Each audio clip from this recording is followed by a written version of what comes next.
Quality والذین هم للزکاۃ فاعلون، زکوٰۃ کے طریقے پر وہ عامل ہوتے ہیں. اب یہاں زکوٰۃ سے دو معنی لیے گئے ہیں. ایک تو بات یہ کی گئی، کچھ لوگوں کا علماء کا کہنا یہ کہ اس وقت تک زکوٰۃ فرض نہیں دی تھی، یہ آیت کے نزول تک. تو ان کا کہنا یہ ہے کہ یہ زکوٰۃ سے مراد وہ زکوٰۃ نہیں ہے، بلکہ مراد یہ ہے کہ نفس کا تزکیہ کرنا، نفس کے اندر سے برائیوں کو نکالنا اور اپنے اخلاق اور کردار کو سنوارنا یا پاکیزہ کرنا. لیکن کچھ علماء نے کہا کہ یہاں وہ زکوٰۃ مراد ہے جو غریبوں کو دی جاتی ہے. ٹھیک ہے، تو اگر ہم دونوں ہی علماء کی یا مفسرین کی رائے کو لے لیں تو دونوں درست ہیں. آپ اس کو یوں بھی لے سکتے ہیں کہ بھئی وہ لوگ فلاح پانے والے ہیں جو اپنی زکوٰۃ دینے کا اہتمام کرتے ہیں، تو یہ بھی بہت بڑی ذمہ داری ہے. ظاہر ہے بہت، آپ اگر یوں کہیں کہ اچھا یہ کیا بات ہے زکوٰۃ سب دیتے ہیں، کوئی نہیں سب دیتے.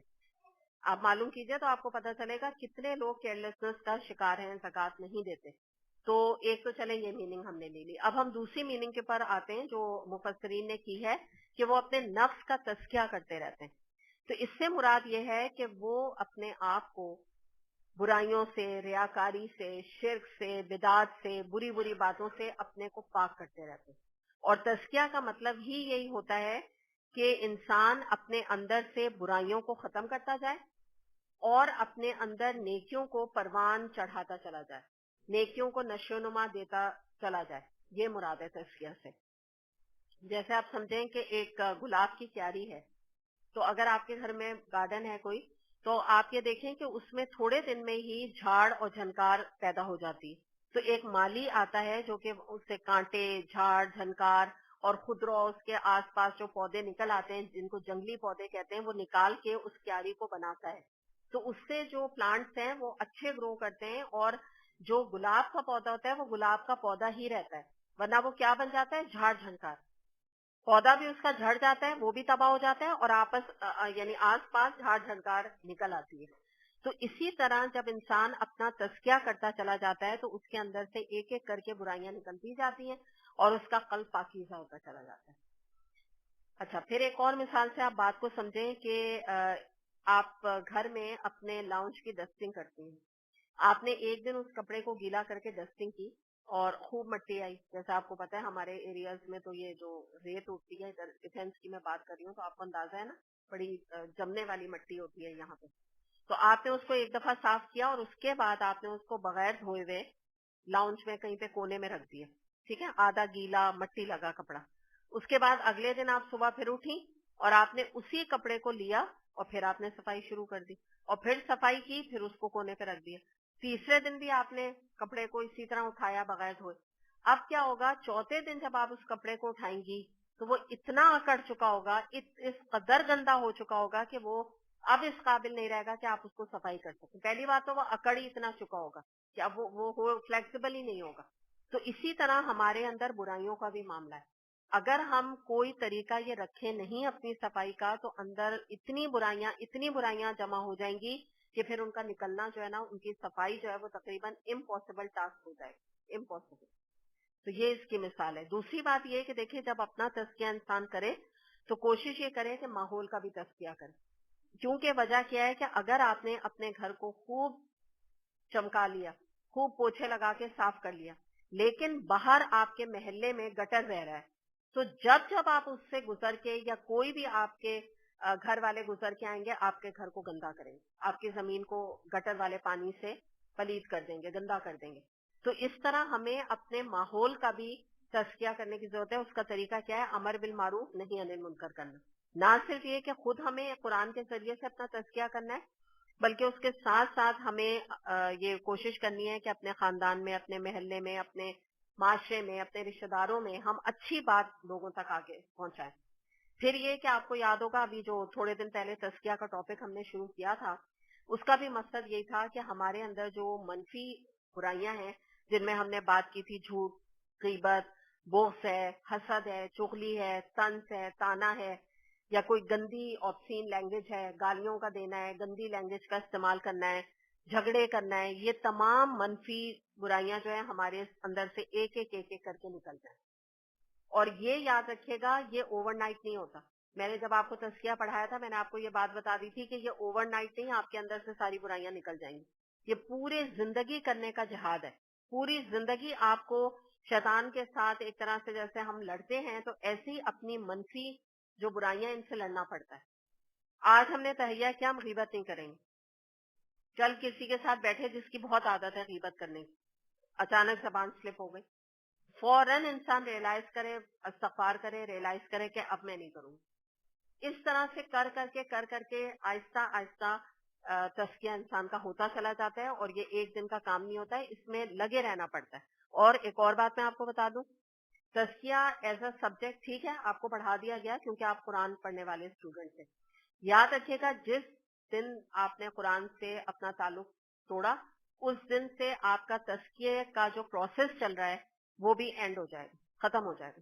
قرآن واحد سورس ہے کہ اگر آپ پوچھیں کہ میں کس طرح اپنا تزکیہ کرتی رہوں تو قرآن از دا اونلی سورس جس کے ذریعے سے آپ بار بار جب قرآن پڑھتے ہیں, قرآن میں جھوٹ کا بھی ذکر ہے, ہر منفی جو برائی ہے اس کے بارے میں اللہ تعالیٰ نے ہمیں بتا دیا ہے. جیسے جیسے آپ قرآن پڑھتے جائیں گے, جتنا زیادہ قرآن پڑھتے چلے جائیں گے, آپ کی اس حوالے سے تزکیہ خود بخود ہوتا چلا جائے گا انشاءاللہ تعالیٰ. آگے اگلی ہم دیکھتے ہیں کوالٹیز. والذین هم لفروجہم حافظون الا علی ازواجہم او ما ملکت ایمانہم فانہم غیر ملومین فمن ابتغى وراء ذلک فاولئک هم العادون. وہ اپنی شرمگاہوں کی حفاظت کرتے ہیں سوائے اپنی بیویوں کے اور ان عورتوں کے جو ان کی ملک یمین میں ہوں کہ ان پر محفوظ نہ رکھنے میں وہ قابل ملامت نہیں, البتہ جو اس کے علاوہ کچھ اور چاہیں تو وہی زیادتی کرنے والے لوگ ہیں. اب یہاں پہ سب سے پہلے ہم یہ دیکھتے ہیں کہ اگلی جو کوالٹی آیت نمبر 5, 6, 7 میں آ رہی ہے وہ یہ آ رہی ہے کہ یہ وہ لوگ ہیں جو اپنی شرمگاہوں کی حفاظت کرتے ہیں. یعنی مراد یہ ہے کہ وہ اپنی شرمگاہ کو, چاہے مرد ہے یا عورت ہے, تو دونوں کے حوالے سے بات ہو رہی ہے کہ وہ اپنی شرمگاہ کو, بیوی ہے تو وہ شوہر کی امانت اور شوہر ہے تو وہ بیوی کی امانت سمجھتا ہے. تو یہاں پہ ایکچولی سیکس ڈسپلن کی بات ہو رہی ہے. یہاں پہ ہمیں بتایا جا رہا ہے کہ شرمگاہ کی حفاظت کیسے کی جائے. تو اس میں ہم یہ دیکھ لیتے ہیں کہ اس میں انسان کو بری سوچ کی طرف لگانے والے یا زنا کی طرف لے جانے والے کچھ محرکات ہیں. ٹھیک ہے, کچھ چیزیں ایسی ہیں جو انسان کو برائی کی طرف یا گندے تعلقات, جس کو انلیجیٹمیٹ ناجائز تعلقات کہتے ہیں, اس طرف لے جانے والی چیزیں ہیں. اور ان میں یہ جو ہوتے ہیں نا انسان کے جذبات کو ابھارنے والے گانے ہیں, فلمز ہیں, موویز ہیں, تو یہ تمام چیزیں جو ہے انسان کے اندر ایک گندی قسم کی شہوت, جس کو آپ انگلش میں سیکس ڈرائیو کہہ سکتے ہیں, وہ پیدا کرتے ہیں. تو جتنا انسان کا ذہن گندا ہوتا ہے, جتنی وہ گندی باتیں, گندی ورڈنگز, گندی چیزوں کو دیکھتا ہے, تو پریکٹیکلی وہ پھر وہی گندا کام کرنا چاہتا ہے. تو یہ اس کے محرکات ہیں. یعنی صرف یہاں یہ بات نہیں ہو رہی کہ بس وہ اپنی حفاظت کرتے ہیں, بس اتنی بات ہو گئی. حفاظت کیسے کرتے ہیں تو اس کے بارے میں اس بات کو آپ سمجھیں. میں اس کی یعنی اب تفسیر کر کے آپ کو بات کو سمجھا رہی ہوں کہ اگر کوئی دیکھیں, سمپل میں آپ کو بات بتا رہی ہوں, کوئی پورن دیکھے گا, پورنوگرافک جو سائٹس ہوتی ہیں ان کو سرچ کرے گا اور دیکھے گا جو کہ گندی نیوڈ سائٹس ہوتی ہیں, تو آپ مجھے بتائیں اس کے ذہن میں سوائے شیطانی خیالات کے, سوائے گندے خیالات کے, سوائے پریکٹیکلی وہ گندا کام کرنے کے اور کوئی سوچ آ سکتی ہے؟ کبھی نہیں آ سکتی. جو اس کی نمازیں ہوں گی نا ان سے بھی وہ فارغ ہو جائے گا. یہ گندی چیز کا ایک آپ سمجھ لیجئے کہ ایک کہتے ہیں نا, ایک گندے کام کا ایک گندا نتیجہ ہے جو اس دنیا میں ملتا ہے. ایک گناہ کا نتیجہ اندر سن, ایک اچھائی کا نتیجہ ایک اور اچھائی, ایک ثواب کا کے کام کا نتیجہ ایک اور ثواب کا کام. یہ اللہ کا قانون ہے. یہ آپ جس طرف چلتے چلے جائیں آپ کو اسی رستے کی توفیق ملتی چلی جاتی ہے. تو یہ ہو نہیں سکتا کہ انسان سوچے بڑی بے ضرر سی بات ہے, میں نے ایک مووی کوئی ایسی دیکھ لی انڈین, میں نے کوئی پورن بھی نہیں, چلے کوئی کہے میں نے ایسی کوئی گندی مووی نہیں دیکھی, میں تو انڈین مووی دیکھی, اور اس میں اگر کوئی 10-5 منٹ کا کوئی سین آ گیا تو کیا بس ٹھیک ہے دیکھ لیا, کیا ہوا, گزر گیا, کوئی ایسی بڑی بات نہیں. یہ جو 10 یا 5 منٹ کا سین دیکھا نا, یہی ایک انسان کے دماغ کے اوپر ایک گندی سوچ کو اور شیطان کو حاوی کرنے کے لیے کافی ہے. یاد رکھیں یہ بے ضرر بات نہیں ہے. دوسری بات ہم یہاں دیکھتے ہیں کہ اللہ تعالیٰ نے قرآن میں اسی لیے فرمایا وَلَا تَقْرَبُوا الزِّنَا, تم زنا کے قریب بھی نہیں جاؤ. یہ نہیں کہا تم زنا نہیں کرو, یہ نہیں کہا. وہ الگ چیز ہے کہ زنا نہیں کرو. اللہ تعالیٰ کہہ رہے ہیں اس کے قریب بھی نہ جاؤ. مراد یہ کہ وہ محرکات یا ان چیزوں سے بھی بچو, ان برائیوں سے بھی بچو جو تمہیں زنا کی طرف لے جائیں. تو ان میں ساری یہی چیزیں ہیں جو ابھی ہم ڈسکس کر رہے ہیں. کیا ڈرامہ ہے, کیا فلمیں, کیا ان میں دکھایا جاتا ہے سوائے یہ ڈرامے اور فلمیں ایک مرد اور عورت اور ایک لڑکی کے تحت گھوم رہے ہوتے ہیں. اچھا پہلے پھر یہ بے ضرر ہوتے تھے, ہوتا یہ تھا ایک ینگ لڑکی ہے ایک ینگ لڑکا ہے, ان کی زندگی کا مقصد ہے دونوں کی شادی ہو جائے, وہ مل جائے نا, یہ اس حد تک تھا. تو میں یہ نہیں کہہ رہی صحیح ہے, لیکن وہ فتنہ یہ تھا, اس حد تک فتنہ تھا. اب تو جو انلیجیٹمیٹ ریلیشن ہے وہ تو ایکسٹرا میرٹل بھی دکھائی جا رہی ہیں, یعنی شادی کے بعد بھی بیرا روی, شادی کے بعد بھی جو بیوی ہے تو وہ کسی اور کے اپنے فرینڈ کے ہسبینڈ سے یا اپنے ہسبینڈ کے فرینڈ کے ساتھ انوالوڈ ہے, اور جو شوہر ہیں ان کے الگ کہیں اور نعوذ باللہ کچھ معاملات چل رہے ہیں.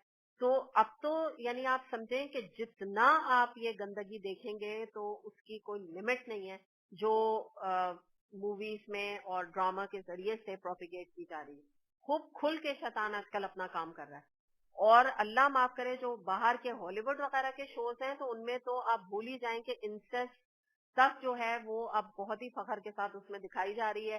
گے میرجز ہیں, لیسبینزم ہے, ہومو سیکسولیٹی ہے, جو نیم اٹ, کیا یعنی جس کو کہتے ہیں نا جتنی بھی گندی چیزوں کا آپ تصور کر سکتے ہیں تو وہ کم ہے جو وہ دکھائی جا رہی. تو یہ دیکھ کے کہاں جائے گا انسان؟ اب خود انسان سوچ لے کہ وہ کیسے وہ اپنی شرمگاہ کی حفاظت کر سکے گا جب ایسی بری چیزیں دیکھے گا. تو اسلام جو ہے وہ ایک معتدل, ایک بیلنس دین ہے.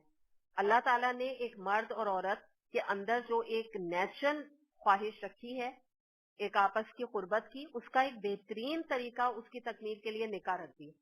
جو کام نکاح سے پہلے ناجائز ہے, برا ہے, بے حیائی کا کام ہم کہتے ہیں اس کو دین اسلام میں, وہی کام بعد میں سنت کہلائے گا. نبی کریم صلی اللہ علیہ وسلم نے فرمایا نکاح میری سنت ہے.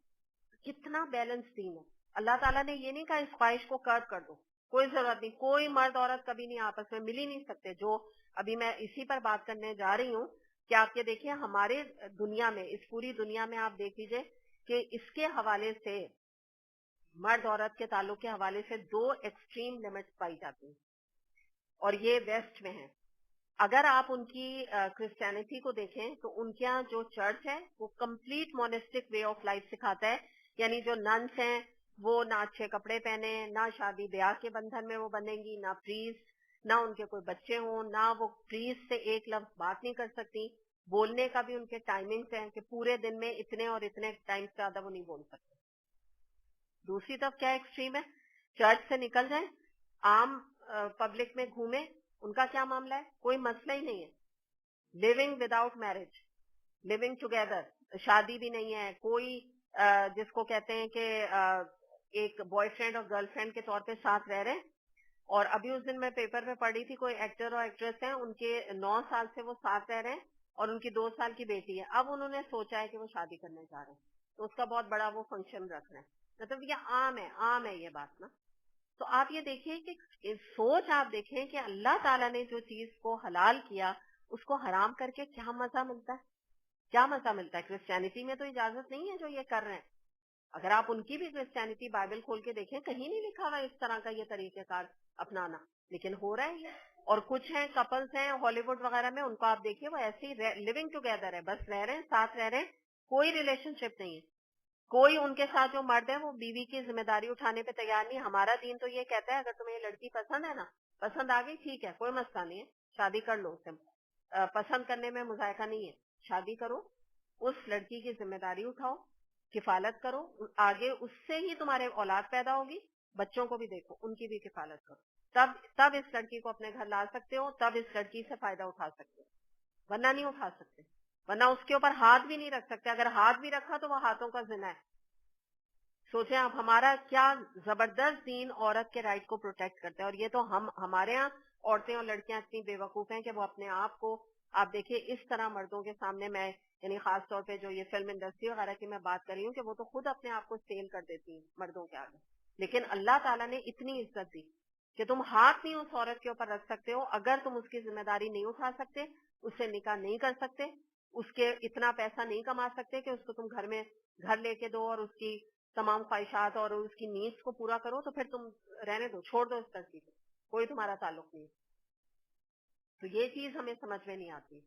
لیکن ویسٹ میں آپ دیکھیے, ایک طرف رہبانیت اور ایک طرف ہر ایک سے اپنی جو فزیکل ریلیشن شپ ہے اس کو پورا کرو, ہر ایک سے, کوئی بھی مل جائے اس سے پورا کر لو, بالکل جو جانوروں کا سطح ہے ایک, وہ اس سطح پہ زندگی گزار رہے ہیں. تو ظاہر ہے یہ دونوں چیزیں جو ہیں یہ ایکسٹریمز ہیں. ہمارا دین بہت معتدل, الحمدللہ. ہمارا دین جو ہے وہ, ہمارا جو اصل لو افیئر ہے ایک مرد اور عورت کا, وہ سٹارٹ ہی نکاح کے بعد ہوتا ہے. نکاح ہو جائے, شادی ہو جائے, اس کے بعد جہاں مرضی گھومو پھرو, محبت کرو, جتنی محبت ہوگی اتنا اجر اور ثواب اس رشتے میں اللہ نے رکھا ہے. جتنی محبت, ایون فزیکل ریلیشن شپ کے اوپر بھی اجر و ثواب ہے.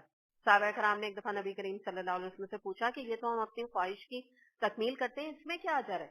نبی کریم صلی اللہ علیہ وسلم نے فرمایا, تم اگر ناجائز طریقے سے اپنی خواہش کی تکمیل کرتے تو اس لیے تمہیں جائز طریقے سے اپنی بیوی سے اپنی خواہش کو پورے کرنے کی بنا پہ بھی اللہ تعالیٰ تمہیں اجر دے. آپ سوچیں, تو یہ ہمارا دین ہے. نبی کریم صلی اللہ علیہ وسلم سے پوچھا گیا کہ کس عمل کی وجہ سے لوگ جہنم میں زیادہ جائیں گے, تو آپ صلی اللہ علیہ وسلم نے فرمایا کہ منہ اور شرمگاہ کے غلط استعمال کی وجہ سے. اسے ترمذی نے روایت کی. اور آج آپ دنیا میں دیکھ لیجئے, جتنی گندگی, جتنی فلتھ جو ہے یہ ان لیجیٹیمیٹ مرد اور عورت کے تعلق کے ذریعے سے پھیلی ہوئی ہے نا, اتنی کمی چیزوں سے پھیلی. اچھا, اس کے بعد اب ہم ایک اور امپورٹنٹ چیز دیکھتے ہیں. آیت نمبر 7 میں آتا ہے, فَمَنِ ابْتَغَىٰ وَرَاءَ ذَٰلِكَ فَأُولَٰئِكَ هُمُ الْعَادُونَ. میں پہلے تلاوت کر چکی ہوں, اب دوبارہ آپ کو بتا رہی ہوں کہ اللہ تعالیٰ فرما رہے ہیں کہ جو اس کے علاوہ کچھ اور چاہتے ہیں وہی حد سے گزرنے والے ہیں. تو عادون جو ہیں, عادون کو آپ یوں کہہ لیجیے کہ سرکش ہیں, ٹھیک ہے, بغی کرنے والے ہیں, حد سے گزرنے والے ہیں.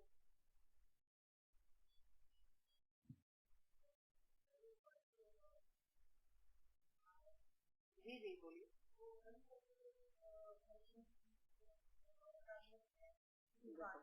گڈ.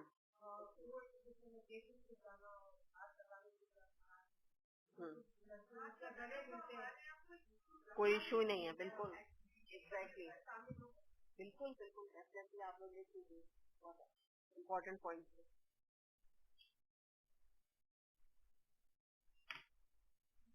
کہہ رہی ہے نا کہ ڈیٹنگ ہو گئی یا ٹچ کرنا آپس میں, یعنی جو ساتھ پڑھ رہے ہوتے ہیں لڑکے اور لڑکیاں, تو وہ اس چیز کو مایوب تھوڑی سمجھتے ہیں. لیکن میں نے آپ کو یہی بتا دیا نا, اسلامی لحاظ سے اس کی اجازت نہیں ہے. نکاح کے بعد ہر ریلیشن, ہر قسم کی اپنے شوہر اور بیوی کا تعلق جو ہے وہ اس کی اجازت ہے, نجائز حدود سے. اب ہم یہی بات کرنے جا رہے ہیں امپورٹنٹ. اب اللہ تعالیٰ فرما رہے ہیں کہ جو اس کے علاوہ کچھ اور چاہیں تو وہ زیادتی کرنے والے. اس کے علاوہ چاہنے سے کیا مراد ہے, اس کو ہم دیکھ لیتے ہیں. اس کے اندر اللہ تعالیٰ نے بات یہاں پہ جو کلیئر اللہ تعالیٰ ہمیں کر رہے ہیں وہ ہے سیکس ڈسپلن کی بات. تو اس میں حدود سے تجاوز کیا ہوگا. مثال کے طور پہ ہومو سیکچولیٹی, میں لکھنا نہیں چاہ رہی ہوں یہاں پہ, ٹھیک ہے, آپ لوگ خود ہی لکھ لیجیے. ہومو سیکچولیٹی بھی اس کے اندر آ گئی, یہ بھی حد سے بڑھنا ہے. جو ریلیشن شپ اللہ تعالیٰ نے حرام کی, جس کے اوپر قوم لوط کے اوپر اتنا برا عذاب آیا کہ بستی اوپر سے سلپٹ پھینک دی گئی اور ان کے اوپر پتھروں کی بارش ہوئی, اور آج آپ دیکھ لیجیے کہ کیا اس کو آنر دیا جا رہا ہے, اور کیا یہ کہتے ہیں کہ اٹس آر رائٹ, اور یہ جو ہے ہمارا حقوق, یہ ہمارا حق ہے, ہم جیسے چاہے زندگی گزاریں. آئے دن آپ دیکھ لیجیے, آپ CNN وغیرہ میں دیکھیے, ابھی بھی اس دن آ رہا تھا CNN میں, میرا خیال ہے آسٹریلیا میں یہ آ رہا تھا نا, ہاں لیگلائزڈ اب آسٹریلیا میں. ویسے تو ہو ہی گیا تقریباً ساری یورپین کنٹریز میں اور دوسری بھی جتنی کنٹریز میں, لیکن اس دن وہ ووٹنگ ہوئی تھی تو اس میں 60% نے اس کے فیور میں دیا ہے گے میرج کے, اور باقی جو رہ گئے تھے 40 تو انہوں نے اس کے اگینسٹ دیا. یہ نہیں ہے کہ سب فیور میں, لیکن ہر جگہ میجورٹی جو ہے وہ گے میرجز کے فیور میں. تو گے میرجز ہو گئی, ہومو سیکچولیٹی ہو گئی, لیسبینزم ہو گیا. اس کے علاوہ یہ کہ پیریڈز میں, حالت حیض میں اپنی بیوی کے ساتھ فزیکل تعلق کا قائم کرنا, ٹھیک ہے, سیکسول ریلیشن شپ کا قائم کرنا. پھر اس کے بعد اس کے اندر اینل سیکس بھی آتا ہے, ابھی اس کے اوپر حدیث بھی دیکھ لیں گے. اور دوسری بات, اس کے اندر میسٹربیشن بھی آتی ہے, کچھ علماء نے اس کو میسٹربیشن کو بھی اس کے اندر رکھا ہے. تو یہ وہ چیزیں ہیں جو کہ حد سے تجاوز کرنے والی, یعنی مراد یہ ہے کہ اللہ تعالیٰ نے ایک مرد اور عورت کی جو نیچرل شہوت اور جو ان کی ریکوائرمنٹ اور ان کے اندر جو ایک ارج ہے اس کی تکمیل کے لیے واحد جو ذریعہ جائز ذریعہ ہے وہ نکاح کا ہے. اور یہاں پہ جو لکھا ہوا ہے نا کہ جو ملک یمین کا ذکر ہے، یہ اب آپ کو پتا ہے کہ یہ رول اب ایبروگیٹ ہو چکا ہے، اب یہ سسپینڈڈ ہے. وجہ یہ ہے کہ اب کوئی لونڈیاں اس طرح سے پائی نہیں جاتی جو کہ پہلے وقتوں میں پائی جاتی تھی، اور پہلے اس کی اجازت تھی اللہ تعالیٰ کی طرف سے. ٹھیک ہے، وہ ایک لمبی کہانی ہے کہ ان کو پروٹیکشن دینے کے لیے جنگ وغیرہ میں جب وہ آ جاتی تھی تو دو طریقے کار تھے کہ یا تو ان کو جو فوجی ہیں وہ ان سے فائدہ اٹھائیں اور ان کے ساتھ برا سلوک کریں اور ان کو مس یوز کریں، اور ایک طریقہ یہ ہوتا تھا کہ وہ مسلم جو ہاؤس ہولڈ ہوتا ہے اس کا وہ حصہ بن جاتی تھی، اور پھر وہ ایک جو پہلے مسلمان کی کوئی بیوی ہوتی تھی اس کے ساتھ وہ رہنے لگتی تھی، اس سے ان کی اولاد بھی ہوتی تھی اور ان کا گھر بار بھی ان کو کھانا پینا بھی یعنی مل جاتا تھا اچھا، اور بہت ریسپیکٹیبل طریقے سے ان کا ایک مسئلہ حل ہو جاتا تھا. لیکن اب یہ رول نہیں ہے، یہ جو کیونکہ تفسیر آ رہی ہے یہاں پہ ضروری یعنی آیت آ رہی ہے تو اس کی تفسیر کرنا امپورٹنٹ ہے، اس کو سمجھانا، تو اس لیے میں نے آپ کو یہ بات بتا دی. تو مل کے یمین یعنی اس وقت یہ اجازت تھی اس طرح سے کہ لونڈی کے ساتھ بھی یہ تعلق جائز تھا. ایک اور بات یاد رکھیے گا، اجازت تھی. ہر لونڈی یا ہر مل کے یمین جو تھی اس کے اوپر یہ کمپلسری نہیں تھا کہ مالک ہر حال میں اس سے فائدہ اٹھائے. بعض دفعہ وہ پروٹیکشن دے دیتے تھے لیکن ضروری نہیں ہوتا تھا کہ وہ اس سے فائدہ بھی اٹھائیں. تو یہ بھی جو ہے چوائس مالک کی بھی ہوتی تھی اور بعض دفعہ عورتوں کی بھی. اچھا، اب اس کے بعد کچھ احادیث سے میں بات آپ کو اس میں سمجھا دیتی ہوں جو بات میں نے آپ کو حد سے تجاوز کرنے کے حوالے سے کی. نبی کریم صلی اللہ علیہ وسلم نے فرمایا کہ جس نے حائضہ عورت سے صحبت کی یا عورت کے ساتھ عمل قوم لوط کا ارتکاب کیا یا کاہن کے پاس گیا اور اس کی پیشن گوئی کی تصدیق کی، اس نے دراصل اس تعلیم سے کفر کیا جو محمد صلی اللہ علیہ وسلم کے اوپر نازل ہوئی ہے، جسے ترمذی نے روایت کی. یعنی آپ یہ سوچیں کہ اللہ تعالیٰ نے جو نبی کریم صلی اللہ علیہ وسلم پہ تعلیم، یہاں کا لفظ آ رہا ہے نا نازل کی، وہ کیا ہے؟ قرآن ہے. تو اس کا مطلب اس نے قرآن کا کفر کیا. اگر وہ بیوی کے ساتھ اینل سیکس کرتا ہے یا یہ کہ حالت حیض میں اس کے ساتھ ایک شوہر فزیکل ریلیشن شپ قائم کرتا ہے، یہ اتنا بڑا گناہ کبیرہ ہے. مسند احمد میں ایک اور حدیث آتی ہے، نبی کریم صلی اللہ علیہ وسلم نے فرمایا اللہ تعالیٰ اس مرد کی طرف قیامت کے دن ہرگز رحمت کی نظر سے نہیں دیکھے گا جو عورت سے عمل قوم لوط کا ارتکاب کرے. تو یہ بھی یاد رکھ لیں، وہ مرد جو ہے وہ کرس ہوگا قیامت کے دن، اللہ تعالیٰ اس کی طرف دیکھیں گے ہی نہیں، لعنت زدہ ہوگا. اچھا، دنیا میں آپ کو پتا نا ہم تو سمجھتے ہیں لعنت، پتہ نہیں کیا چیز سمجھتے ہیں. لعنت کا مطلب یہ اللہ کی رحمت سے دوری. تو مراد یہ کہ قیامت کے دن اللہ تعالیٰ اس کے اوپر رحم ہی نہیں فرمائے گا. جس پہ اللہ رحم نہیں فرمائے گا بتائیں اس کی بخشش کا کیا ہوگا. تو یہ جو سیکس ڈسپلن ہے، یہ جو آیات ہیں یہ بہت امپورٹنٹ ہے، اس کو بہت زیادہ اچھے طریقے سے سمجھنے کی ضرورت.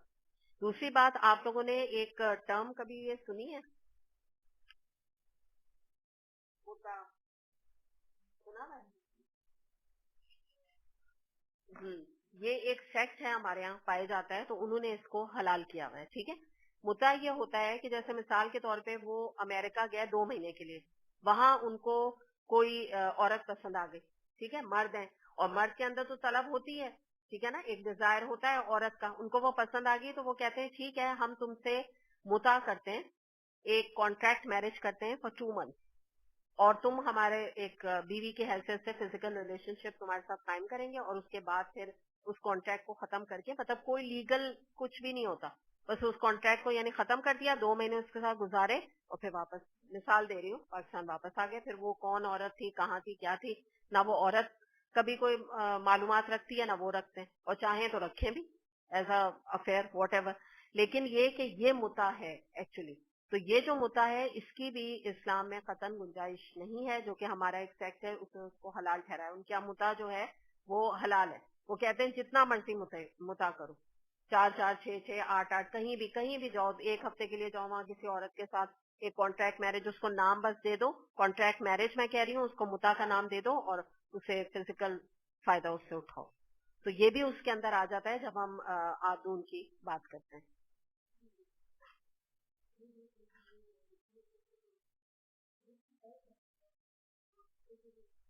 بالکل ایگزیکٹلی وہی مطع ہی ہو گیا.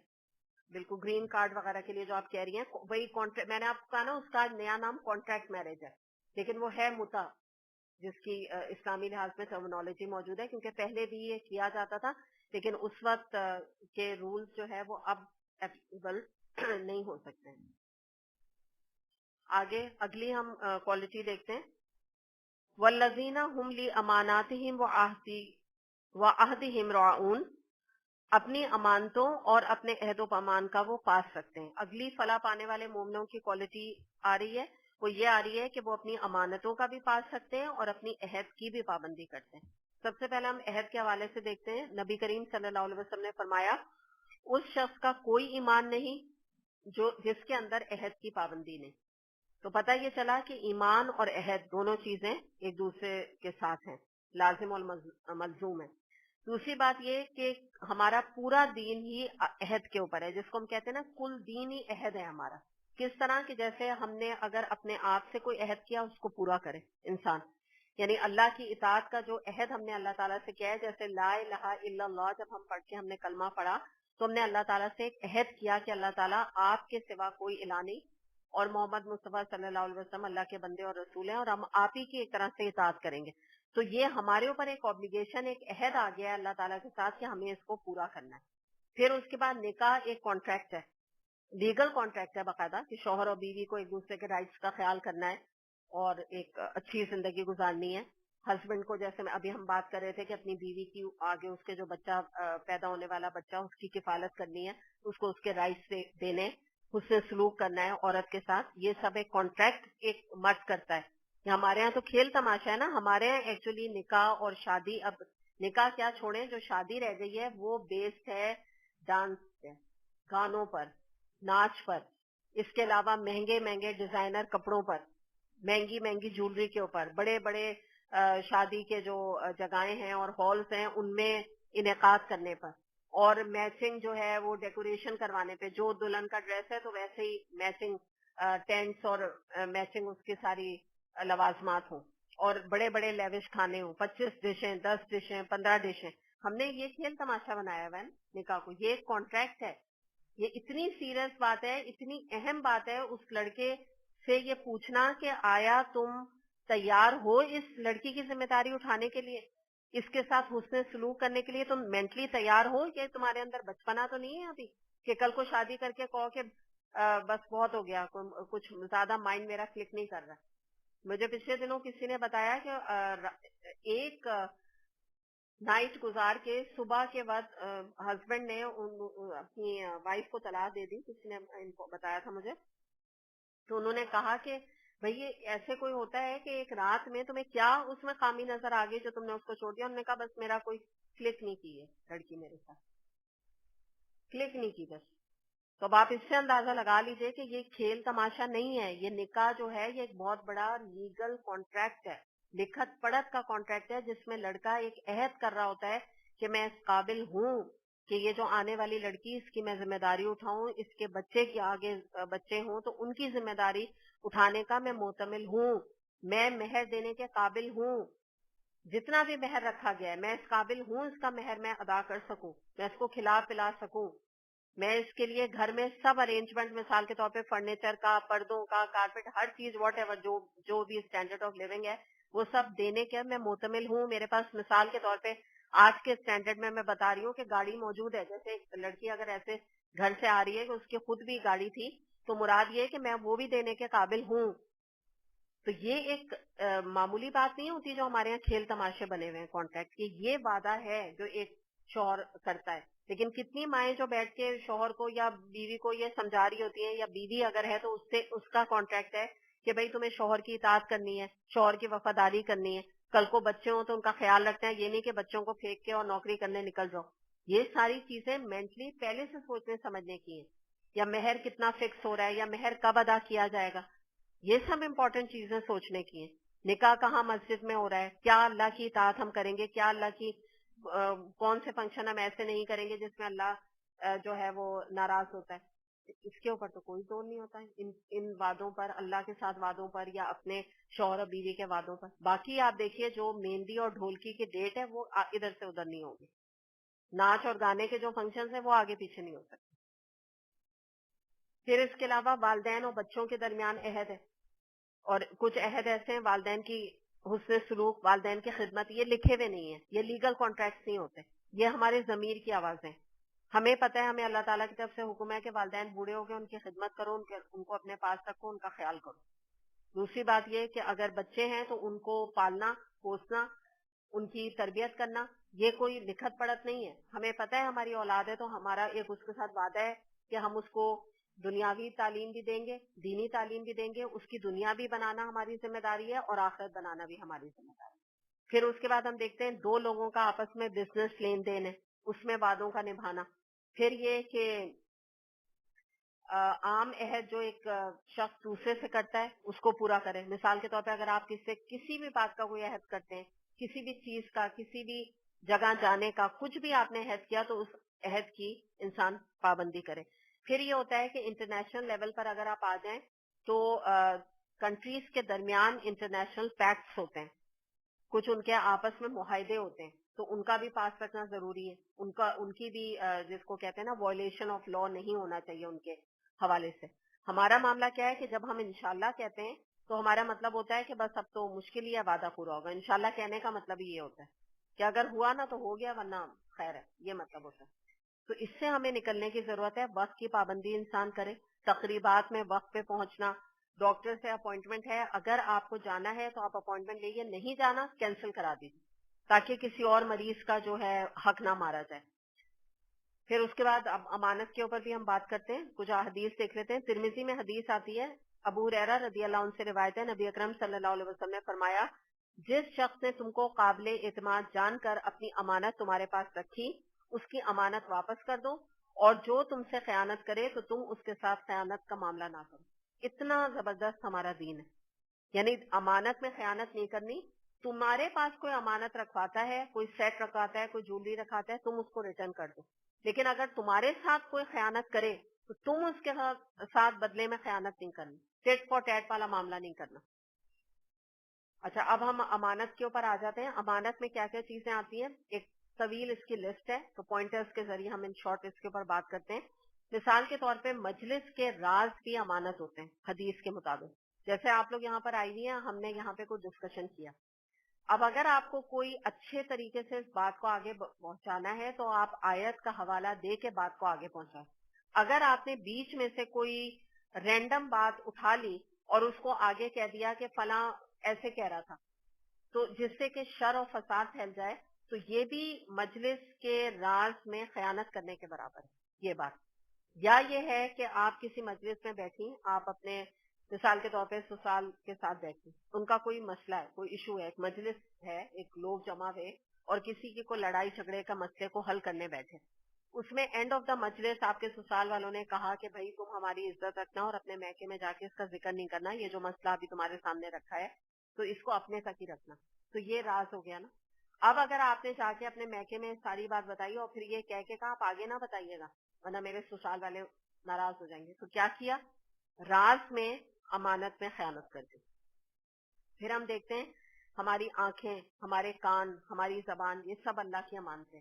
اللہ تعالیٰ نے ہمیں وقتی طور پہ یہ ہمیں ایک طرح سے 5 سینسز دی ہیں، اور اللہ تعالیٰ ہمیں ٹیسٹ کرے ہیں کہ ہم کتنا اللہ کی اطاعت کا کام ان سے لیتے ہیں، کتنا ان کو اللہ کی فرما برداری یا نافرمانی میں لگا رہے ہیں، اور کہاں کہاں اس کو استعمال کر رہے ہیں.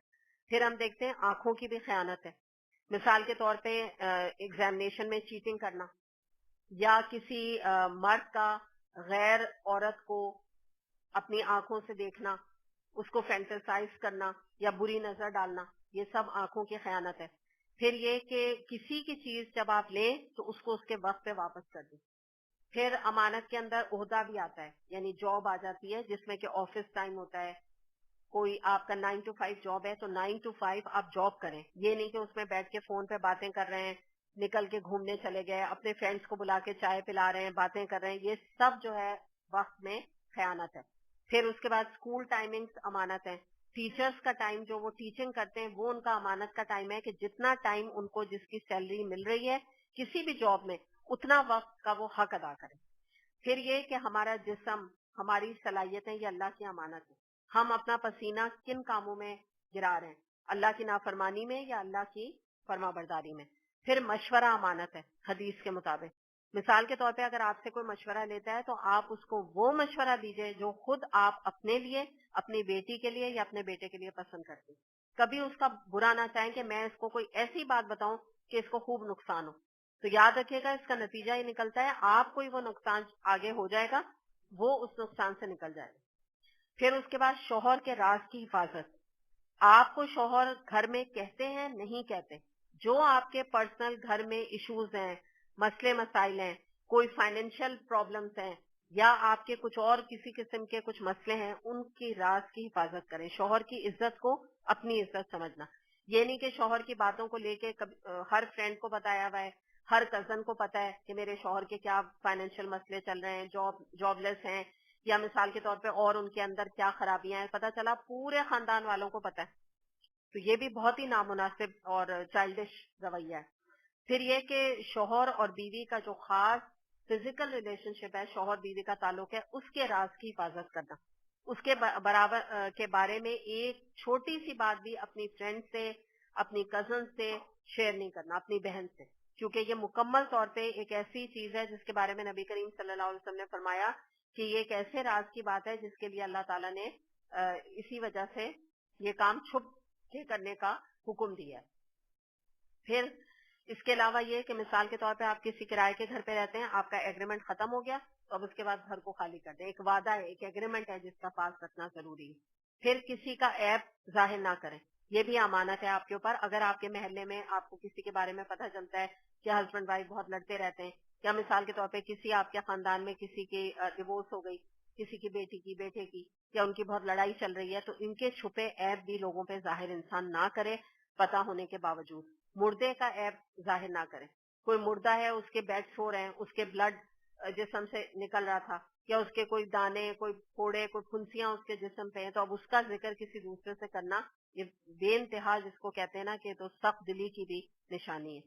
ڈاکٹر اگر ہے تو ڈاکٹر کے پاس جو بھی مریض جاتا ہے اس کا مرض اس ڈاکٹر کے پاس امانت ہے.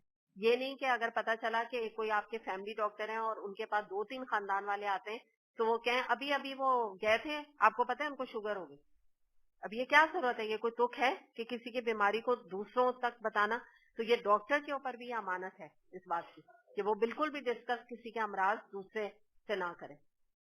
آپ کو پتا ہے آغا خان میں اتنی زبردست پالیسی ہے کہ جب پہلے مجھے جانے کا ایک دفعہ اتفاق ہوا تھا, یعنی دیکھنے کے لیے کسی کو, تو اس میں برابر میں کوئی ایک پیشنٹ لیٹی ہوئی تھی جن کا کہ بہت ہی, جس کو کہتے ہیں نا, برا حال تھا, جیسے بالکل آخری سٹیج تھی. تو کسی نے سوال کیا کہ ان کو, وہ جیسے 3-4 لوگ بیڈز ہوتے ہیں نا, تو 3-4 بیڈز پہ سب لوگ تھے, تو انہوں نے سوال کیا ان سے کہ یہ ان کو کیا بیماری ہے. تو انہوں نے جواب نہیں دیا. پھر پوچھا تو انہوں نے کہا دیکھیں ہمیں بالکل بھی الاؤ نہیں ہے یہاں پہ کسی پیشنٹ کے بارے میں کسی دوسرے کو بتانے کا کہ اس کو یہ بیماری کیا ہے, یا کیوں ایڈمٹ ہے, یا یہ آخری وقت ہے کہ پہلا وقت ہے کیا. انہوں نے کہا پلیز یہ کوسچنس نہ کریں.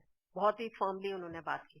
تو یہ دیکھیں یہ ایٹیکیٹس ہوتے ہیں کہ بلا وجہ نہ کسی کو کیوروسٹی کرنے کی ضرورت ہے. آپ کو کوئی نظر آ رہا ہے آپ دعا کریں اس کے لیے, کیا بیماری ہے اور کیا نہیں ہے, اس سے کیا حاصل ہے. وہ جو انسان, وہ تو خود ہی کومے میں بیچاری, وہ جو لڑکی تھی وہ تو خود ہی کومے میں تھی نا, ہوش میں ہی نہیں تھی تقریباً 10-15-20 دن سے.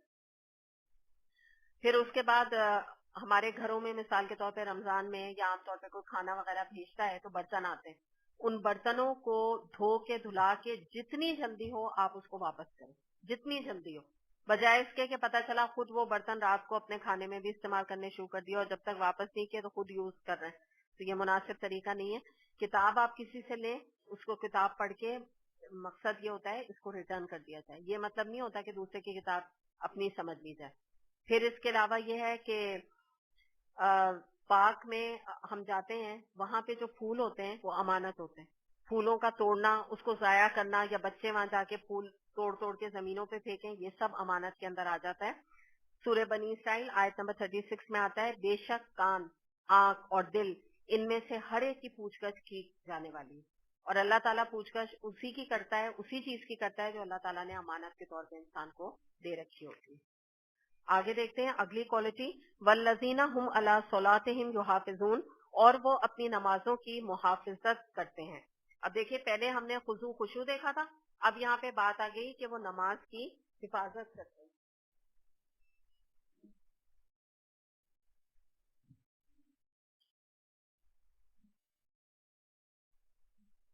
نماز کی حفاظت کے اندر کیا کیا چیزیں آتی ہیں ہم دیکھ لیتے ہیں. مثال کے طور پہ پراپر وضو کرنا، سنت کے حساب سے نماز پڑھنا، نیت خالص ہونا، ریاکاری کی نماز نہ ادا کرنا، ارکان پورے ادا کرنا، ارکان کی چوری نہ کرنا، اوقات کی پابندی کرنا، وقت کے اندر پراپر وقت کے اندر نماز پڑھنا، نماز کو قضا نہ کرنا، اور پھر جو سب سے امپورٹنٹ چیز ہے خضوع اور خشوع کے ساتھ نماز پڑھنا، ٹھہراؤ کے ساتھ نماز پڑھنا، جلدی جلدی نہ ادا کرنا. تو یہ وہ چیزیں آخری میں نماز کا ذکر کیا جس سے ہمیں دو جگہ بگننگ میں اور اینڈ دونوں نمازوں پہ ہو رہی ہے. پہلی بات نماز میں خضوع اور خشوع اختیار کرتے ہیں، اور یہاں پہ ہمیں پتہ چل رہا ہے نماز کی حفاظت کرتے ہیں، جس سے آپ اندازہ لگائیے کہ نماز کی کتنی اہمیت ہے. اور تب یہ ایک حدیث بھی آتی ہے، نبی کریم صلی اللہ علیہ وسلم نے کیا فرمایا کہ کفر اور اسلام کے درمیان حد فاصل دراصل نماز ہے. اسی سے ہمیں پتہ چلتا ہے کون مسلمان اور کون کافر ہے. تو اور اس کے حوالے سے آپ اندازہ لگائیے کہ ہمارے ہاں آج نمازوں کا کیا معاملہ ہے، چاہے وہ مرد ہیں، چاہے عورتیں ہیں، چاہے بچیاں ہیں، ٹین ایجر ہیں، ینگ بچے ہیں، جو بھی ایج کے لوگ ہیں، نماز کے بارے میں جتنا کیئر لیس ایٹیٹیوڈ ہے اتنا شاید ہی کسی اور چیز کے بارے میں کوئی احساس ہی نہیں ہے کہ نماز کا ضائع کرنا یا نماز کو ادا نہیں کرنا کتنا بڑا کبیرہ گناہ ہے.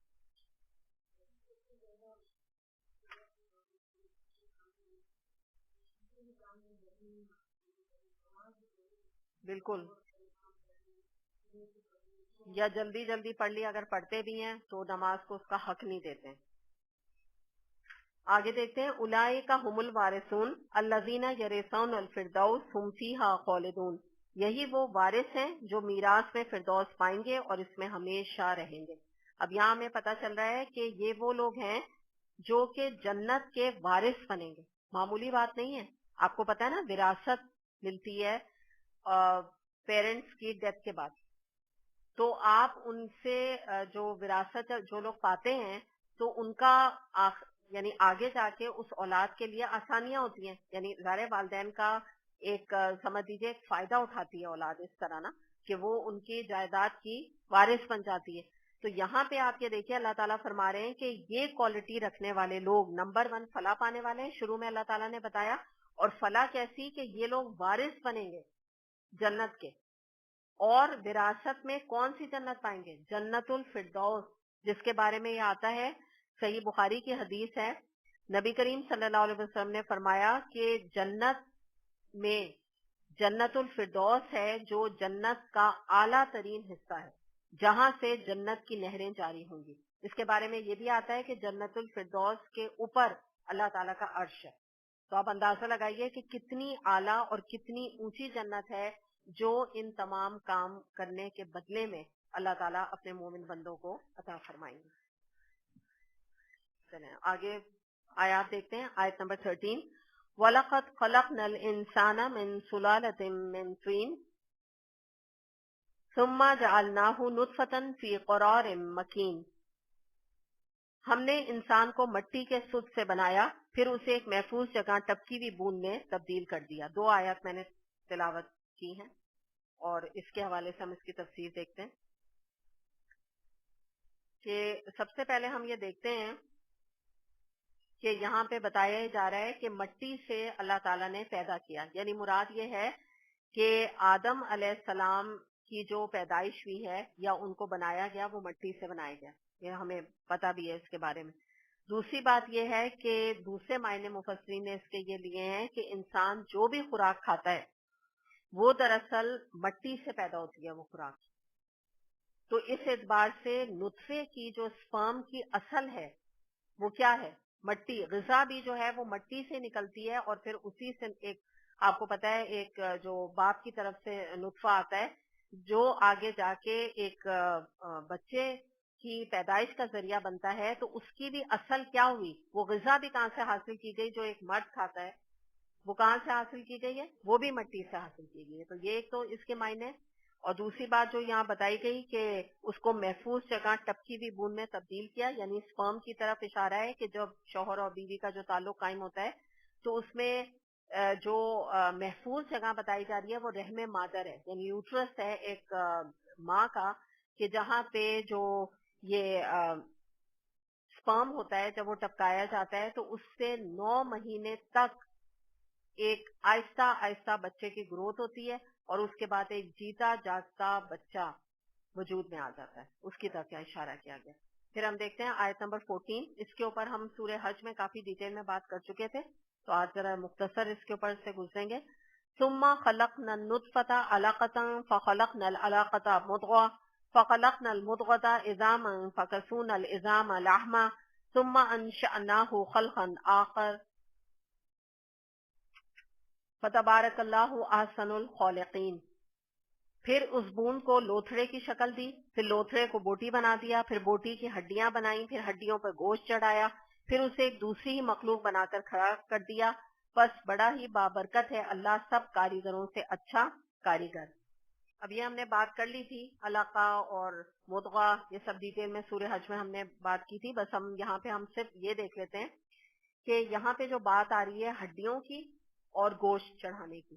تو اگر آپ دیکھیں کہ اللہ تعالیٰ کی یہاں پر ایک جو آپ سمجھیں کہ اللہ تعالیٰ کی خلاقی کا جو ذکر ہے، اس کی ڈیپتھ میں اگر آپ جائیں تو اگر انسان کے اندر ہڈیوں کا ڈھانچہ نہ ہوتا تو ہمارے اندر اسٹیبلٹی نہیں ہوتی چلنے میں.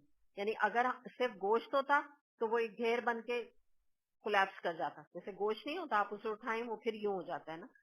تو ہڈیاں جو ہیں اور گوشت دونوں مل کے ایک انسان کو ایک جاذب نظر شخصیت بناتے ہیں، یا آپ سمجھیے کہ اس کی پرسنالٹی بنتی ہے دونوں کے ملاپ سے، ہڈیاں اور گوشت. اچھا اگر صرف جو ہے ہڈیاں ہوتی تو آپ سوچیں کتنا انسان کی طرف دیکھا نہیں جاتا. ہم ایک دوسرے کی طرف دیکھ نہیں سکتے اگر ہماری ان ہڈیوں پر یہ گوشت نہ چڑھاؤ، ہم دیکھ نہ سکیں. کیونکہ آپ کو پتہ ہے اسکیلیٹن کیسا ہوتا ہے، کتنا اسے دیکھ کے خوف آتا ہے. تو یہ اللہ تعالیٰ نے کی ایک جو اللہ تعالیٰ نے جیسے انسان کو پیدا کیا تو اس میں اللہ تعالیٰ کی قدرت اور اللہ تعالیٰ کا احسانات کا ذکر ہے کہ اللہ تعالیٰ نے ہمیں ایسی شکل نہیں دے دی کہ ہم ایک دوسرے کو دیکھ کے ڈر جائیں. ایک اللہ تعالیٰ نے رانائی، جمال، ایک خوبصورتی کے ساتھ ایک انسان کو پیدا کیا جس کا کہ کمبینیشن کیا ہے جو یہاں پہ ہمیں پتہ چلا ہے، مضغہ اور علقہ، یعنی ہڈیاں بھی ہیں اس کے اندر اور گوشت بھی اس کے اندر موجود ہے. سورہ 3 آیت نمبر 4 میں آتا ہے لَقَدْ خَلَقْنَا الْإِنسَانَ فِي أَحْسَنِ تَقْوِيمٍ. ہم نے انسان کو احسن تقویم یعنی بہت اچھی ترکیب یا بہت اچھے سانچے میں ڈھالا ہے، خوبصورتی کے ساتھ اس کو بنایا ہے. اور پھر آگے جو بات ہے وہ اس میں ہمیں پتہ چلتی ہے کہ ایک بچہ 9 مہینے اپنے جب ماں کے یوٹرس میں رہتا ہے تو وہاں سے وہ ایک بہت ہی خوبصورت، ایک کیوٹ اور ایک پیاری سی شکل لے کے ماں کے پیٹ سے باہر آتا ہے، اور اس کے ساتھ ساتھ اس کے اندر دیکھنے کی، سننے کی، بولنے کی صلاحیتیں ساتھ اس کے آتی ہیں.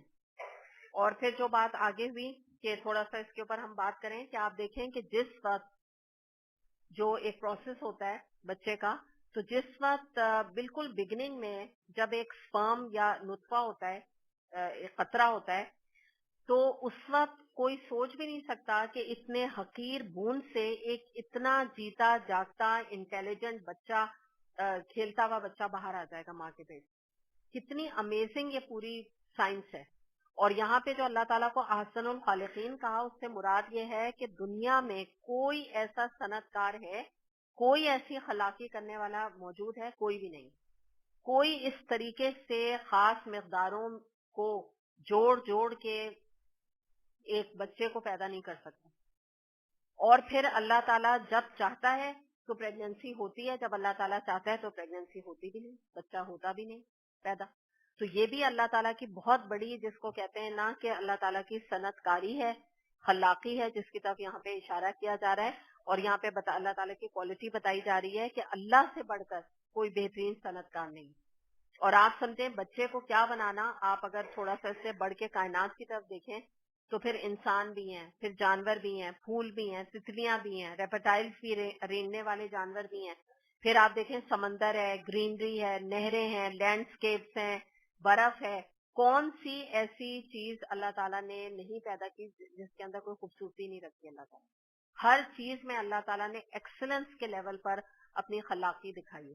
نہ صرف یہ کہ یہاں تو ہم بات ایک بچے کی پیدائش کی کر رہے ہیں، اور اس کے دیکھیے آپ کے نقش بنانا، اتنے پیارے اللہ تعالیٰ نے نقش بنائے پیٹ میں کہ جو ہم ماں کے پیٹ میں کہ جو ہم یہاں بات کر رہے ہیں کہ کوئی امیجن بھی نہیں کر سکتا نا کہ بعد میں یہ اتنا پیارا سا جو ہے بچہ نکلے گا. جب شروع کی ہم نے سورہ حج میں بات کی تھی جو اس کی شکل ہوتی ہے تو جوگ کی طرح کی شکل ہوتی ہے, جوگ ایک کیڑا ہے, لیکن اس سے اللہ تعالیٰ نے اتنی خوبصورت خلاقی کرتا ہے کہ جو بچہ پیدا ہوتا ہے تو بے اختیار اس سے منہ سے نکلتا ہے نا سبحان اللہ ماشاء اللہ, اور کوئی کہتا ہے کہ کتنا کیوٹ ہے کتنا پیارا بچہ ہے, یہی زبان سے الحمدللہ ماشاء اللہ کہہ کے نکلتا ہے نا. تو یہ اللہ ہی ہے جو واقعی اس چیز کے پر قادر ہے. اور حیرانی یہ ہوتی ہے کہ اس طرح کی آیات پڑھ کے بھی لوگ ایتھیسٹ ہیں اور اللہ تعالیٰ پہ ایمان نہیں لاتے. کبھی اپنے وجود کے اوپر ہی نظر ڈال کے دیکھ لیں کہ اللہ تعالیٰ نے کتنے حقیر پانی سے ہم کو کیا سے کیا بنا دیا, اور آج ہم اتنے حقیر انسان ہو کے اللہ تعالیٰ کو چیلنج کرتے ہیں, اللہ کی اطاعت نہیں کرتے, اللہ کی نافرمانی کرتے ہیں, یا اللہ سے کوشچن کرتے ہیں جب اللہ تعالیٰ ہمیں کوئی حکم دیتا ہے ہماری اصل ہے کیا, ہماری ویلیو ہے کیا, کبھی سوچے انسان. آیت نمبر 15-16 ثم انکم بعد ذالک لمیتون ثم انکم یوم القیامت تبعثون, پھر اس کے بعد تم کو ضرور مرنا ہے, پھر قیامت کے روز یقیناً تم اٹھائے جاؤ گے.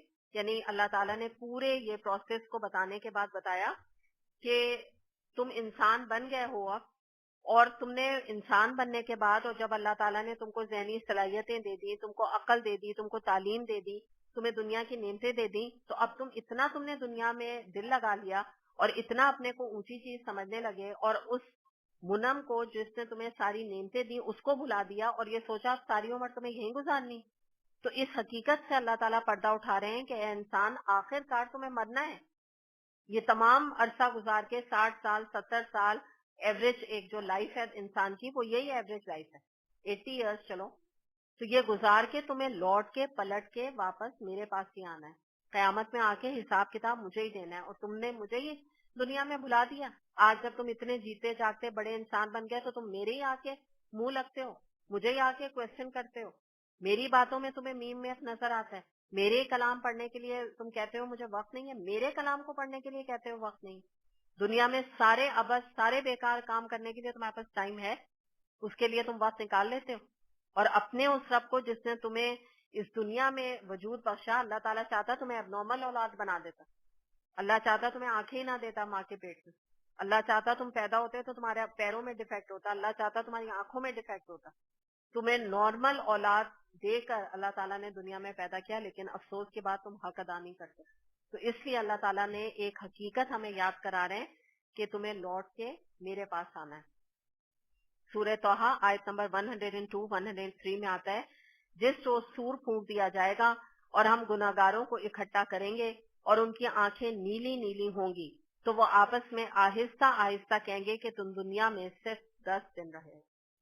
یہ ہے وہ اندازہ جو لوگ وہاں جا کے اللہ تعالیٰ کے پاس لگائیں گے, آپس میں آہستہ آہستہ بات کریں گے کہ یہ آج جو ہم یہاں آ گئے ہیں قیامت کے دن, تو ہم دنیا میں کتنا عرصہ گزار کے آئے. تو ان میں سے بڑا جو عقل مند آدمی ہوگا تو وہ کہے گا بس 10 دن ہی تو رہے ہیں ہم دنیا میں, اتنا لمبا عرصہ دنیا کا ہمیں اتنا لگے گا. سورہ ممتحنہ آیت نمبر 3 میں آتا ہے, لوگوں قیامت کے دن نہ تمہارے رشتے ناتے کام آئیں گے نہ اولاد کام آئے گی, اس روز وہی تم میں فیصلہ کرے گا اور جو کچھ تم کرتے رہے ہو اللہ اسے دیکھ رہا ہے. اللہ تعالیٰ آج ہمیں یہاں بھی درس کے قرآن کی مجلس میں بھی دیکھ رہا ہے, اور جو لوگ اس وقت اگر اللہ کی نافرمانی کے کام کر رہے ہیں تو ان کو بھی اللہ تعالیٰ دیکھ رہا ہے. تو کوئی بھی اللہ سے اوجھل نہیں ہے, اللہ تعالیٰ ہمارے سارے اعمال کی خبر رکھ رہا ہے.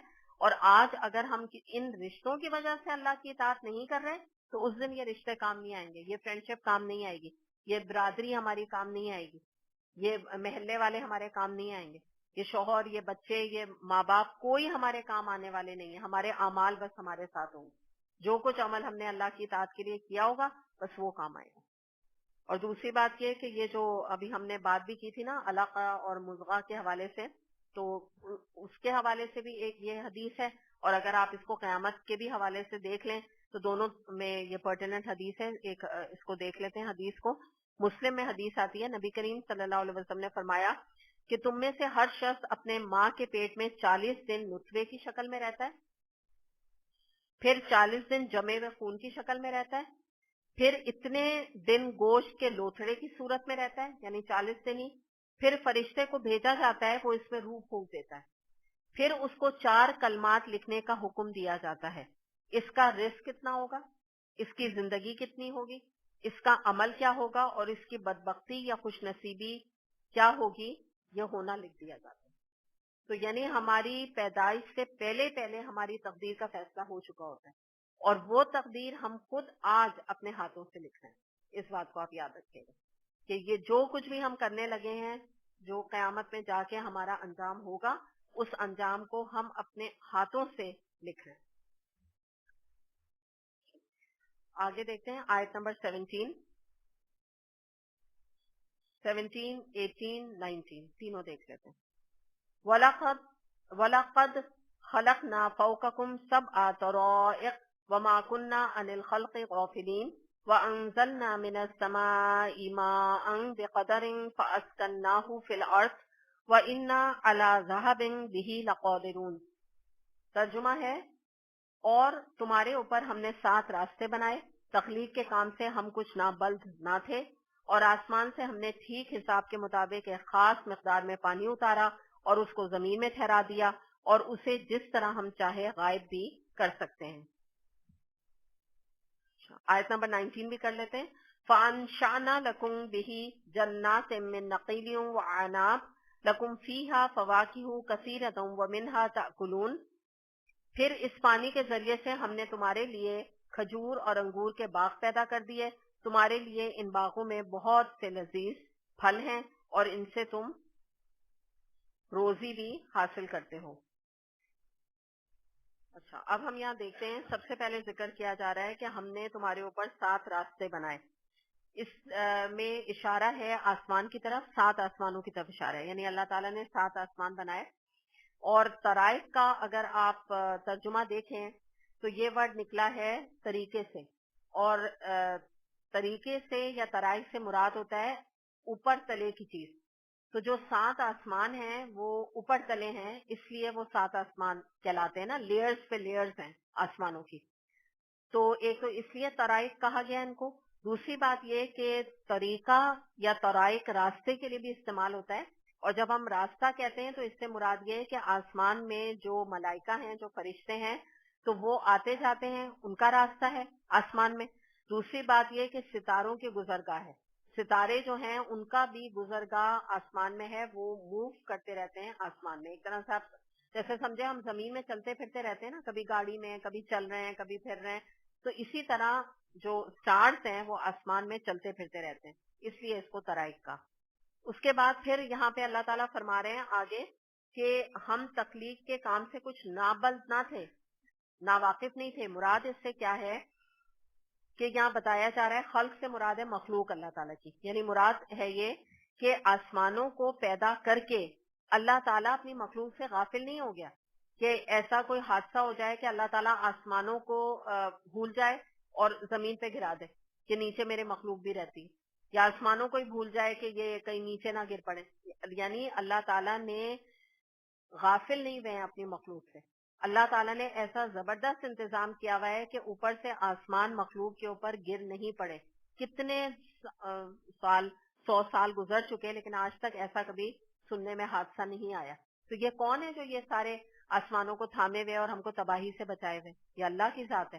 پھر اس سے ایک اور مطلب بھی مفسرین نے لیا ہے، سیکنڈ معنی اس کے یہ ہیں کہ مراد یہاں یہ ہے کہ اللہ تعالیٰ نے مخلوق کو پیدا کیا اور اس کے بعد اللہ تعالیٰ نے مخلوق کو بھلا نہیں دیا، بلکہ آج تک اللہ تعالیٰ قرآن کے ذریعے سے، حدیث کے ذریعے سے ان کی اصلاح کا بھی کام کر رہا ہے، ان کی ضروریات زندگی بھی فراہم کر رہا ہے. اللہ تعالیٰ غافل نہیں ہو گیا. ایک دن ایسا نہیں ہوتا کہ آپ بتائیں کہ ہم کہیں کہ ہمیں آٹا نہیں ہے ہمارے گھر میں یا دکان میں، ٹھیک ہے نا، گھر میں نہیں تو دکان میں ہم لے آتے ہیں وہاں سے الحمدللہ، یا کوئی بھی کھانے کی چیز. تو اللہ تعالیٰ ایسا غافل نہیں ہو گیا کہ پتہ چلا کہ مرغیوں کا اسٹاک ختم ہو گیا. اللہ تعالیٰ نے مثال کے طور پہ دنیا میں اللہ تعالیٰ نے نعوذ باللہ بھول گیا یا غفلت میں مبتلا ہو گیا، اللہ نہ کرے، نعوذ باللہ، تو پتہ چلا کہ پورے دنیا سے جو مرغیاں ہیں وہ ناپید ہو گئیں، آٹا ناپید ہو گیا. کبھی بھی ایسا نہیں ہو سکتا. اللہ تعالیٰ سے بعید تر ہے ایسی بات. تو آپ یہ دیکھیے کہ کوئی مقابلہ ہے انسان کا ایسے رب سے کہ جو اتنی مستقل مزاجی کے ساتھ انسان کو ہر طرح سے اس کی ضروریات زندگی اللہ تعالیٰ فراہم کر رہے ہیں. ایک اور اللہ کا بڑا احسان ہے، اگر اللہ تعالیٰ ہمارا پیدا ہوتے ہی مرنے تک کا 70-80 سال کا رزق ہمیں دے دیتے تو ہمارا حال کیا ہوتا؟ اتنا آٹا، اتنی مرغی، اتنے چاول کہاں جمع کر کے رکھتے ہیں بتائیے؟ کیا حال ہوتا ہمارا؟ ساری زندگی اسی کے حساب کتاب اور اس کو بچانے میں گزر جاتی. تو اللہ تعالیٰ ہمیں بہت ہی طریقے سے آہستہ آہستہ سکون کے ساتھ ہمیں تمام ضروریات زندگی ہماری اللہ تعالیٰ پوری کر رہا ہے. پھر ایک تیسرے معنی بھی مفسرین نے اس کے کیے ہیں. ان کا کہنا یہ ہے کہ زمین سے جو کچھ نکلتا ہے، زمین میں جو کچھ داخل ہوتا ہے اندر، ٹھیک ہے، اور آسمان سے جو کچھ اترتا ہے اور جو چڑھتا ہے، ٹھیک ہے. جیسے مثال یہ کہ زمین سے کیا نکلتا ہے؟ پودے نکلتے ہیں، درخت نکلتے ہیں. پھر زمین کے اندر داخل کیا ہوتا ہے؟ بیج ڈالا جاتا ہے نا. پھر کیا ہے؟ آسمان سے کیا اترتا ہے؟ بارش اترتی ہے، سنو فالنگ ہوتی ہے. چڑھتا کیا ہے آسمان کے اوپر؟ دعائیں اوپر جاتی ہیں ہماری، ہم جو اللہ تعالیٰ کے ساتھ کرتے ہیں، ٹھیک ہے. اس طرح کی یہ چیزیں. تو یہ جتنی بھی چیزیں ہیں یہ سب اللہ کے علم میں ہیں.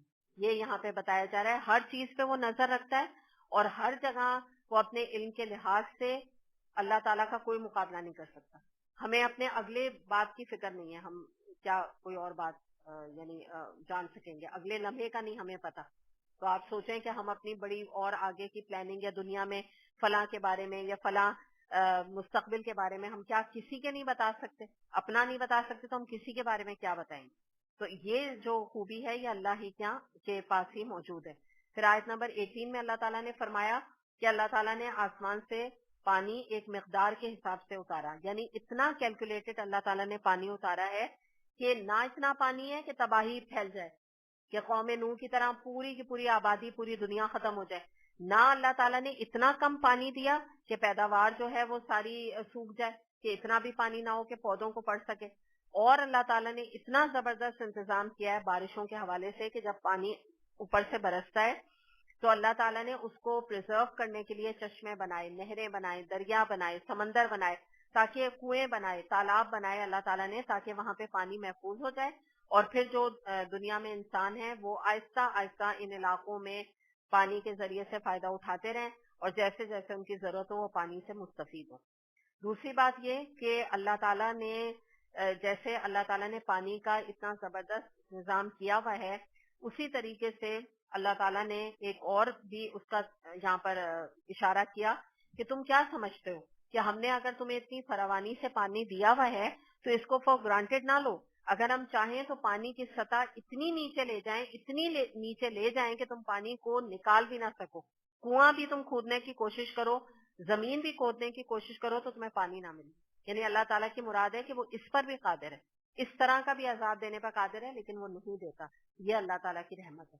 پھر آگے اللہ تعالیٰ نے بتایا کہ یہ جو پانی تمہیں ہم نے نعمت دی ہے اس سے تمہیں فائدہ کیا ہوتا ہے کہ تمہارے باغوں میں انگور اور کھجور کے اور بہت سارے پھلوں کے درخت نکلتے ہیں، اور اس کے علاوہ بھی آپ کو پتہ ہے سبزیاں نکلتی ہیں، پھل نکلتے ہیں، مختلف اناج بوتا ہے انسان، جس سے کہ تم لطف اندیز بھی ہوتے ہو اور تم فائدہ بھی اٹھاتے ہو اور تم اس سے کھاتے پیتے بھی ہو. اگلی آیت دیکھتے ہیں، آیت نمبر ہے 21. وَشَجَرَةً تَخْرُجُ مِن طُورِ سَيْنَاءَ تَنبُتُ بِالدُّهْنِ وَالصِّدْقِ لِلْآكِلِينَ وَإِنَّ لَكُمْ فِي الْأَنْعَامِ لَعِبْرَةً نُسْقِيكُم مِّمَّا فِي بُطُونِهَا وَلَكُمْ فِيهَا مَنَافِعُ كَثِيرَةٌ وَمِنْهَا تَأْكُلُونَ.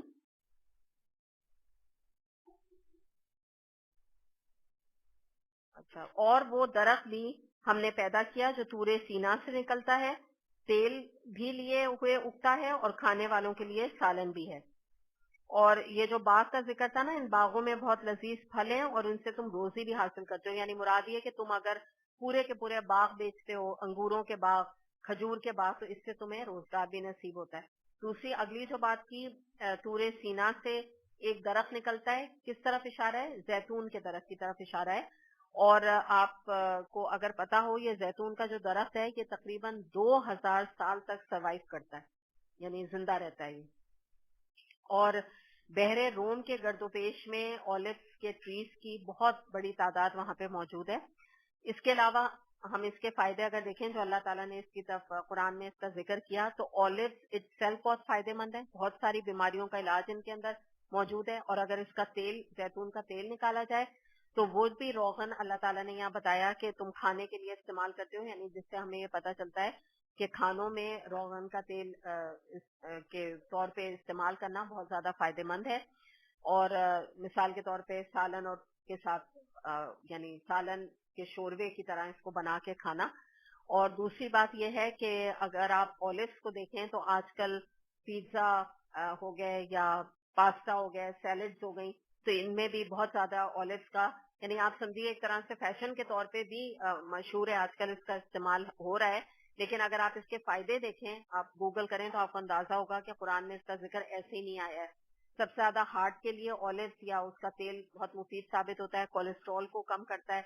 اس کے علاوہ یہ کہا جاتا ہے کہ آپ یہ جیسے جو فرائنگ آئٹمس ہوتے ہیں نا، وہ زیادہ اولیو آئل میں انسان کو، جیسے انڈا تلنا ہوتا ہے یا ہمیں یہ جو ہم بناتے ہیں نا، مثال کے طور پہ انڈے کے علاوہ کوئی سبزی جو ہے وہ بنا رہے ہوتے ہیں، تو ان میں جو ہے اولیو آئل زیادہ کارگر ثابت ہوتا ہے. اس کو کہتے ہیں کہ اگر اوور کوک کیا جائے نا، جو کہ ہم آپ سمجھ لیجیے چکن، بیف یا مٹن بناتے ہیں، تو اس میں اس کی جو کوالٹیز ہے نا وہ زائل ہو جاتی ہیں. یہ لیٹسٹ ریسرچ آئی ہے.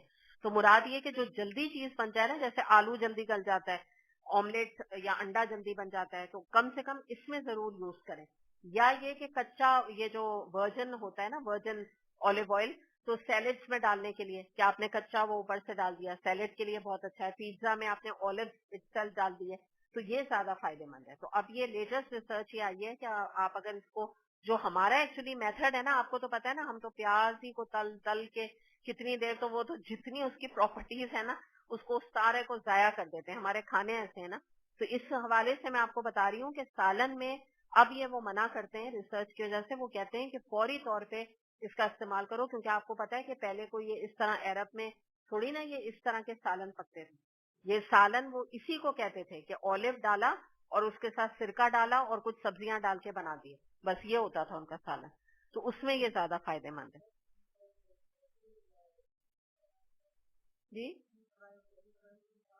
وہی بات بتا رہی ہوں. اس کے علاوہ اس میں اینٹی سیپٹک کوالٹیز موجود ہیں.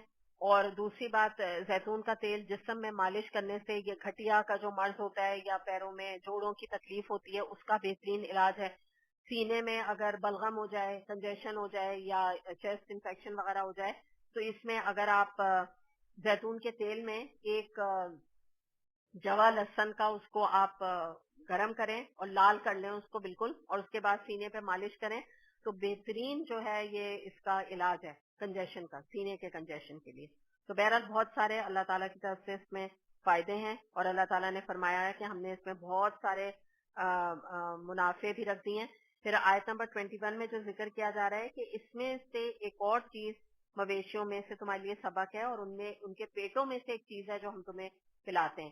تو یہ بھی اللہ تعالیٰ کا بہت بڑا، یعنی آپ سمجھیے خلاقی ہے اللہ تعالیٰ کی، کہ ایک ہی جو مویشی کا پیٹ ہے اس میں گوبر بھی ایک طرف بن رہی ہوتی ہے، ایک طرف اس کے جسم کا خون بھی چل رہا ہوتا ہے، گردش کر رہا ہے نا خون بھی، اس کے بیچ میں سے ایک خاص نالی سے دودھ نکلتا ہے، جس میں کبھی آج تک آپ نے نہیں سنا ہوگا کہ گوبر کی ملاوٹ ہو گئی ہو دودھ میں یا بلڈ آ گیا ہو مویشی کا، کبھی ایسا نہیں ہوتا.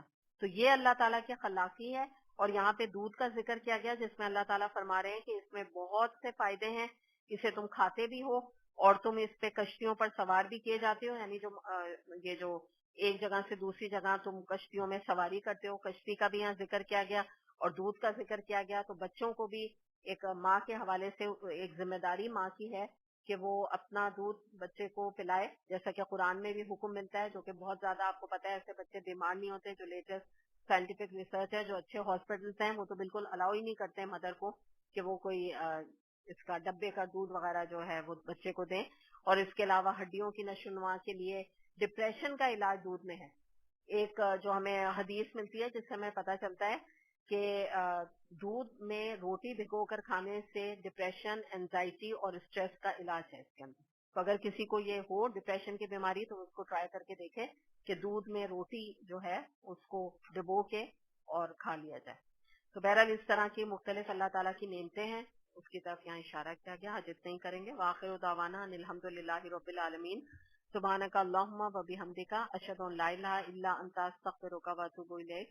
السلام علیکم و رحمۃ اللہ وبرکاتہ.